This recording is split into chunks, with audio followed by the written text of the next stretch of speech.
তাজিমে রসুল, হুব্বে রসুল হচ্ছে ঈমান। যার অন্তরে রসুল আকরাম সাল্লাল্লাহু আলাইহি ওয়াসাল্লামের মুহাব্বত নেই, সে কখনো ঈমানদার হতে পারে না। আসুন আমরা জেনে নেই আমার রসুল আকরাম সাল্লাল্লাহু আলাইহি ওয়াসাল্লাম তিনি কখন থেকে নবী। আমার রসুল আকরাম সাল্লাল্লাহু আলাইহি ওয়াসাল্লাম তিনি 40 বছর বয়সে নবী হয়েছেন নাকি দুনিয়ার জমিনে নবী হয়ে আগমন করেছেন, সেই বিষয়টা আমরা রসুল আকরাম সাল্লাল্লাহু আলাইহি ওয়াসাল্লামের কাছ থেকে জানব এবং আল কুরআন থেকে জানব। আল কুরআন বলছে কি?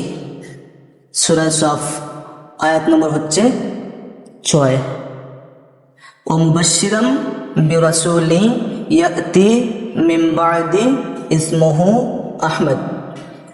আল্লাহ রাসূল কি বলেছেন? কুনতু নাবিয়্যাও ওয়া আদামু বাইনাল মাই ওয়াত তিন।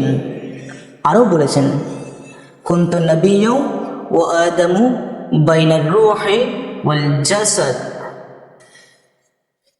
সুতরাং এই বিষয়টাকে এড়িয়ে যাওয়ার কোনো সুযোগ নেই। আমার রাসূল আকরাম সাল্লাল্লাহু আলাইহি ওয়াসাল্লাম এই জমিনে আগমন করেছেন রাসূল হয়ে।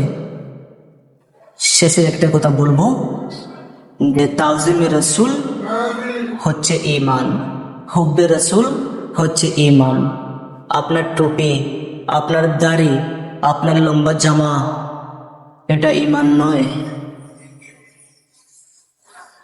হুব্বে রাসূল, তাজিমে রাসূল হচ্ছে ঈমান।